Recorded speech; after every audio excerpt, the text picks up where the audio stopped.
निस्वार्थ सेवेचा नंदादी श्री जनार्दन बापूराव बोथे, पद्मश्री 2026 पुरस्कार प्राप्त।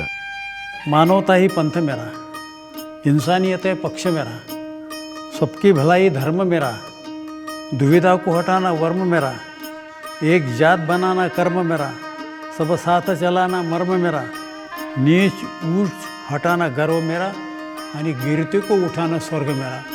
राष्ट्रसंत तुकडोजी महाराज यांच्या विचारांचा वारसा चालवणारे श्री जनार्दन बापूराव बोथे या आध्यात्मिक जीवनाची सुरुवात गोगरी गावी झाली, जिथे जनार्दन बोथेंचा जन्म राष्ट्रसंत तुकडोजी महाराजांना आदर्श मानणाऱ्या एका कुटुंबात झाला।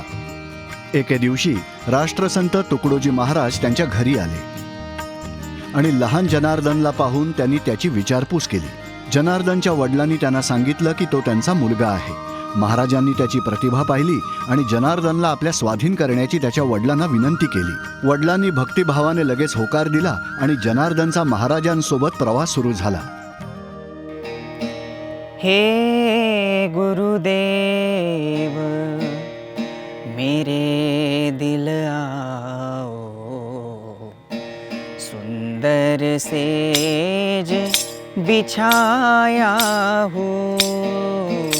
जनार्दन बोथेंनी राष्ट्रसंत तुकडोजी महाराजांचे वैयक्तिक सचिव म्हणून सेवा केली।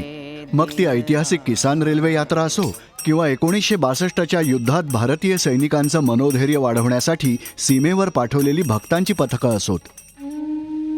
11 ऑक्टोबर 1968 रोजी राष्ट्रसंत तुकडोजी महाराजांच्या निधनानंतर जनार्दन बोथेंच्या खांद्यावर ग्रामगीतेची परंपरा आणि ती शिकवण्याची प्रचंड मोठी जबाबदारी पडली। राष्ट्रसंत श्री तुकडोजी महाराज की जय। ग्रामगीता हे एक महाकाव्य आहे जे खेडेगावांच्या सर्वांगीण विकासावर केंद्रित आहे, जसं की स्वावलंबन, एकता आणि सामाजिक सुधारणा।